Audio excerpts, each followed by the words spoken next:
Welcome to P.P. Simmons Radio. Theatre for the mind. Food for the soul. Now, here's your host. Okay, folks, thanks for tuning in. You are listening to P.P. Simmons Radio in an exclusive report with lead investigator Mike Zullo of the Sheriff Joe Arpaio cold case posse Obama fraud case. And Mike, thank you for joining us today on P.P. Simmons Radio. You're out in St. Charles, Missouri right now, reporting live, correct? That's correct, Carl. All right, and you are at the National Constitutional Sheriffs and Peace Officers Convention, and again in St. Charles, right? You're still there, correct? I'm still there. I just got done presenting. It's about 4:30 over here. Okay, you say you just got done presenting, and what you are speaking of, and we've been trying to keep our P.P. Simmons listeners and readers updated on this, you were asked to do some presentations last night particularly, and I think today as well, before this convention of sheriffs and peace officers and elected officials, and I know at least one congressman is there, because that congressman, Steve Stockman out of Texas, was the keynote speaker last night. So, of course, you were asked to come and present in a public way. As much as you could present publicly, you were asked to present the evidence from the cold case posse about the Obama fraudulent document, but then you were also asked to do a breakout session that went an hour or two, wherein you were asked to present basically all the criminal evidence that Sheriff Joe Arpaio gave you permission to present, and you presented these to credentialed only people. So all of that has now kind of come off, right? I mean, you've done all of that, correct? It's all finished. Yeah, it was a long day. It started at 8:00 in the morning here, and it's now 4:30, and I only ended it about 30 minutes ago. Okay. Well, tell us. So how many times did you present? How many public ones? How many private ones? And what's been the overall reaction? I know you called and reported to me earlier that there was a lot of shock, and you could hear some audible gasps from time to time. I mean, these folks, a lot of them have become believers, haven't they? Tell us about how many sessions you did and who you talked to and kind of the results of them. Well, the first session we did was for the public, and I believe that got live streamed somewhere. What was amazing to me is this was kind of like reliving history.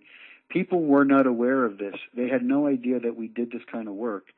And when they saw the presentation and they saw the evidence that we were able to present in that public meeting, you could literally see the faces of these people, just eyes wide open, mouths dropping to the floor, gasps in the audience at times. I mean, it was compelling for them. And I had people come up to me, standing in line, thanking us for the work that we've done, and people saying, literally, they said, I heard about this, I didn't pay any attention to it, and from now on, I am going to pay attention to it. I'm a believer. Right. Well, that's how compelling it was for them. Yeah, and that's powerful. And a lot of these people, some of them are retired, but some of them, of course, are still active in law enforcement. All of them, have connections because of their involvement in constitutional law enforcement positions.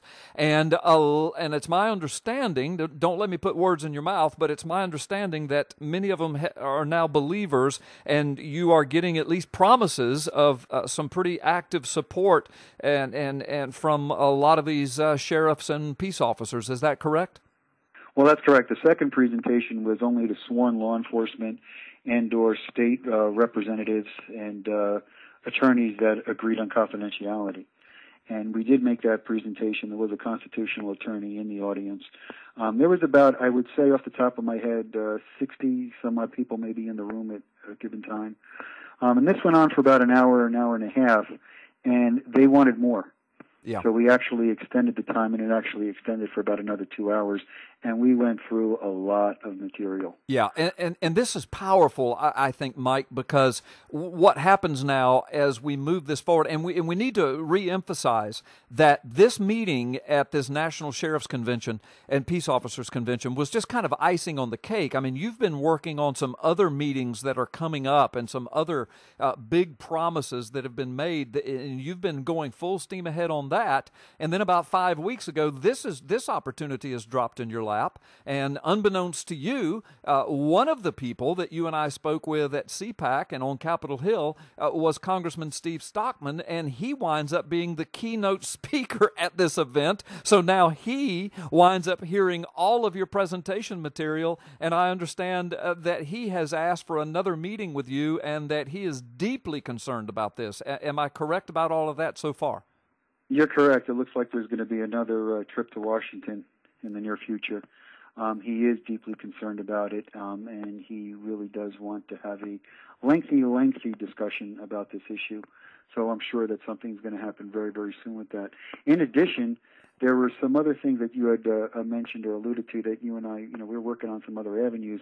One of those avenues was just pushed, wide open as a result of this. A key player happened to be here as well. Yeah.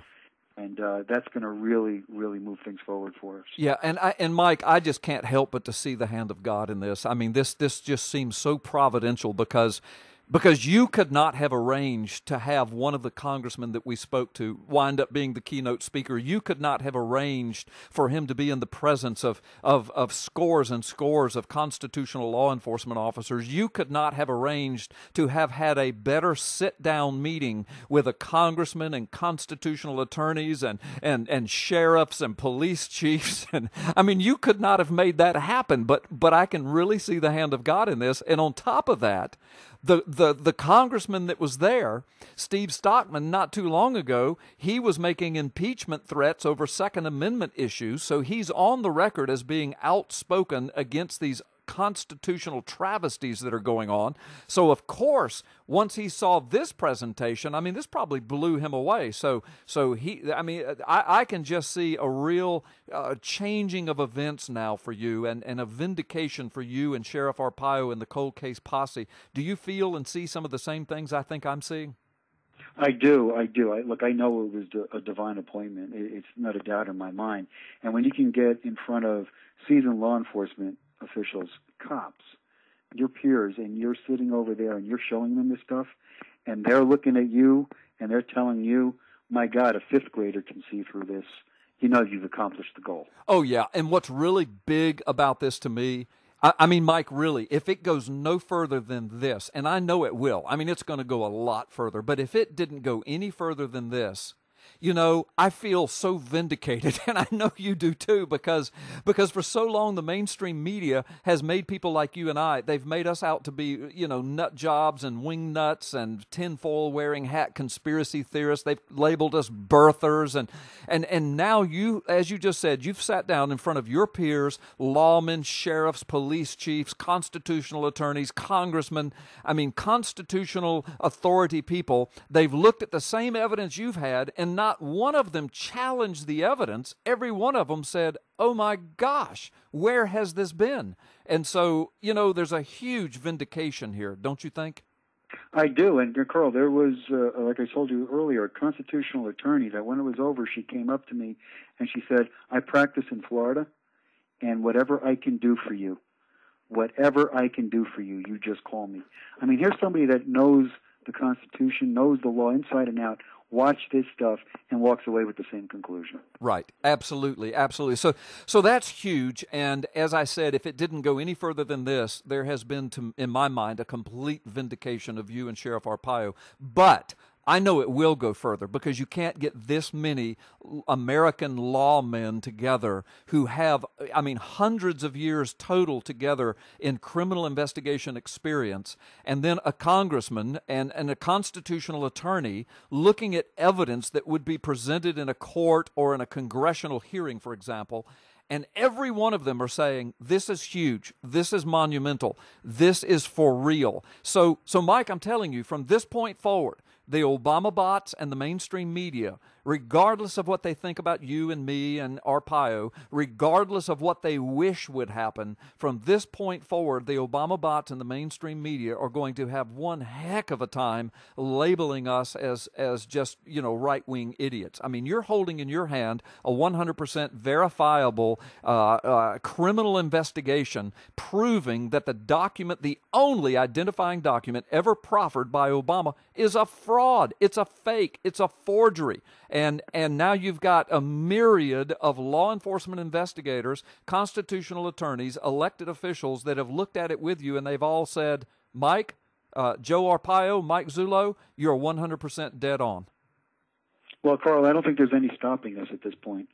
I mean, you can't make the promises that I made while I was there, and I told every one of these elected sheriffs or every police officer that was there, if you want to come alongside with us, you need something else from me, I will fly to your office. Right. I will do whatever it takes to further this, to get it to where we believe it needs to go. I know people have tried to do other venues. We're not going to recreate the wheel. We're going to have to blaze our own path here. And Sheriff Arpaio has been saying it from the beginning. He wants this in Congress, and that's where he intends to take it. Absolutely. Absolutely. And now that this recall election thing is behind him, he's back in the saddle, guns a-blazing, politically speaking, and ready to rock and roll on this. So I know he's got a renewed vigor. I know you do now, because Mike, listen, you've been vindicated. You've been vindicated. It's over with now. People calling you names, it's over with. Now they've got to call, 50, 60, 70 sheriffs and police chiefs and congresspeople and elected officials and constitutional attorneys all together in one group. They've got to look at them and say, all of y'all are wrong, and we, the Obama bots, we're right.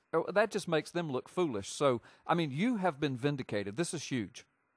Well, and every one of those arguments that got presented by the opposition were thoroughly and soundly defeated in this presentation. And the other amazing thing is some of these cops actually did have good experience in computer graphics. I was amazed. They were telling me things that we didn't even consider. They were picking up some things out of the document for us to check into that we didn't even consider. Yeah. So from our perspective, it was an exchange. It wasn't just me talking. The law enforcement meeting went over 3 hours, and 2 hours was an open exchange of ideas and observations. It was an incredible time. You couldn't have bought better time. Yeah. So it's your belief, with Congressman Steve Stockman's input, with his outrage, with his desire to have another meeting with you, plus the other contact that you made that's going to open a door that you've been trying to open. They're going to open that wide open for you now, which is a huge door. You really believe there's no stopping it now, that it's a steamroll from here, and very soon we should see some major, major things happening. Is that what you believe? I do. I really do believe that. And it has nothing to do with filing a complaint like everybody has been yelling about. Look, we're not going that route. I made that clear. We have things that we've been working on, and you're starting to see some of those things come to manifestation. And that's what we're going to continue doing. Okay. All right. Well, Mike Zullo, I could talk to you all day long, but we're going to let you go. I know you've got other things to do. God bless you. Thank you for your time and effort and energy and sacrifice. I know your family has sacrificed a lot, and there are still sacrifices to be made. I know you're still going to have to put a lot of hours and time. You're going to be doing a lot of traveling. This thing's going to get bigger and bigger before it gets smaller, but that's what you've been living for. You have uncovered the crime of the century, maybe the crime of the history of America, perhaps one of the biggest frauds in the history of the world, and you've had to basically sit on your hands and wring your hands over it for a couple of years because the mainstream media shut you down. But now you're just going around the mainstream media, and you've played an end around. It's working, it's steamrolling, and you're on your way. And man, we just couldn't be any more prouder of you, Mike. God bless you, and give our regards to Sheriff Joe and tell him to hang in there. We appreciate him. He's still America's toughest sheriff. Well, thank you, Carl. I really do appreciate it, and I appreciate all your help, and you just be safe now.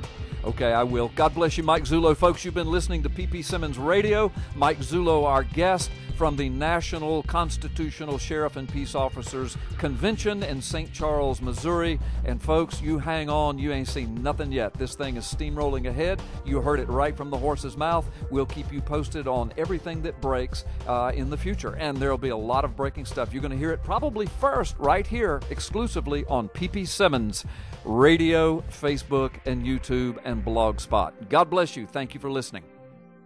Do you ever wish that you could more powerfully, succinctly, and accurately speak to the message of your Christian faith and the Word of God? This is the book you need, The Magic Man in the Sky, Effectively Defending the Christian Faith. This book has been featured on TBN, Atlanta Live, dozens of radio programs, and hundreds of markets. It was rave reviewed by the Washington Times, and it was called a must-read book. Considering the times in which we now live, you need this book. Get it today on Amazon.com or the WND Superstore.